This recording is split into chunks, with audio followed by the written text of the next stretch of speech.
السلام علیکم ورحمۃ اللہ وبرکاتہ۔ امید ہے کہ آپ تمام حضرات خیریت سے ہوں گے۔ اللہ تعالی ہم سب کو ایسے ہی خوش رکھے۔ آپ تمام حضرات کی خدمت میں ایک اور ویڈیو لے کر حاضر ہوا ہوں۔ اب اس ویڈیو کو شروع کرتے ہیں۔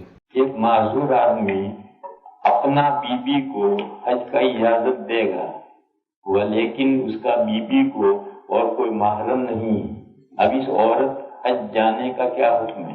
محرم کے بغیر نہیں جا سکتی، اور عورت پر حج واجب ہوتا ہے جب اس کے پاس حج کرنے کے بقدر پیسے آ جائے، لیکن ادا کرنا واجب نہیں ہوتا۔ ادا کرنا اس وقت واجب ہوتا ہے جب کہ کوئی محرم لے جائے یا دوسرے دو آدمیوں کے حج کے پیسے عورت کے پاس آ جائیں جو اپنے خرچے پر اپنے محرم کو لے جائے، تب عورت پر حج کا ادا کرنا واجب ہوتا ہے۔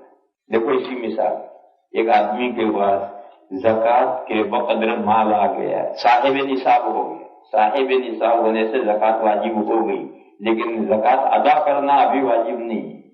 ادا کرنا واجب ہے جب یہ نصاب اس کے پاس سال بھر تک رہے گا، اولان حول ہوگا، اس کے بعد زکوٰۃ ادا کرنا واجب ہے۔ اسی طرح سے دو وجوب ہیں، ایک عورت پر حج واجب ہو گیا نفس وجوب، اور ایک ہے عورت کے لیے حج کا ادا کرنا واجب کب ہے؟ تو جب عورت کے پاس میں ایک آدمی کے حج کے پیسے آ گئے تو عورت پر حج واجب ہو گیا، لیکن ادا کرنا کب واجب ہوگا؟ جب کوئی محرم اسے لے جائے یا محرم لے جانے والا تیار ہے تو اس پر حج کرنا واجب ہے، ادا کرنا واجب ہے۔ یا کوئی محرم نہیں لے جا رہا لیکن عورت کے پاس دو آدمیوں کے حج کے پیسے آئے، تو ایسی صورت میں عورت پر واجب ہے کہ اپنے محرم کو خرچہ دے کر اپنے ساتھ حج میں لے جائے۔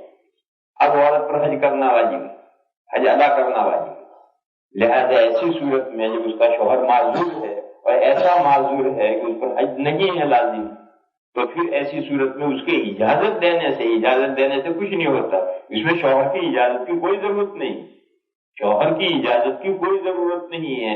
جو فرائض ہیں، فرائض ہو تو وقت پر ادا کرنا ہے، اور شوہر پابند ہے کہ وہ اجازت دے۔ باقی حج میں شوہر ساتھ میں ہوگا یا کوئی محرم ساتھ میں ہوگا، اس کے بغیر حج میں عورت نہیں جا سکتی۔ بعض لوگ ایسا سمجھتے ہیں کہ شوہر اجازت دے دے تو پھر عورت جس کے ساتھ چاہے چلی جائے۔ ایسا نہیں، شوہر کی اجازت سے جس کے ساتھ جائے نہیں جا سکتی، شوہر ہی کے ساتھ جائے گی یا محرم کے ساتھ جائے گی۔ محرم میں بھی جن محرموں کے ساتھ فتنے کا اندیشہ ہے ان کے ساتھ نہیں۔ ساس جوان جیسی ہے، داماد کے ساتھ حج میں نہیں جائے گی۔ بہو خسر جوان جیسا ہے تو بہو خسر کے ساتھ حج میں نہیں جائے گی۔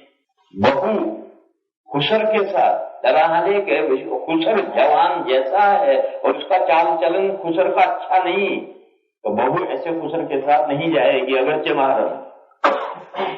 ساس جوان جیسی ہے اور داماد کا چال چلن صحیح نہیں ہے یا ساس کا چال چلن صحیح نہیں ہے، تو ایسی ساس ایسے داماد کے ساتھ بھی نہیں جائے گی۔ ان سب چیزوں کا لحاظ رکھنا ضروری ہے۔ ایسے ہی مزید ویڈیو دیکھنے کے لیے آپ ہمارے چینل نورانی باتیں کو لائک کریں، سبسکرائب کریں، تاکہ ویڈیو اپلوڈ ہوتے ہی سب سے پہلے نوٹیفیکیشن آپ کو مل جاوے، اور اس ویڈیو کو شیئر کرنا بالکل نہ بھولیں۔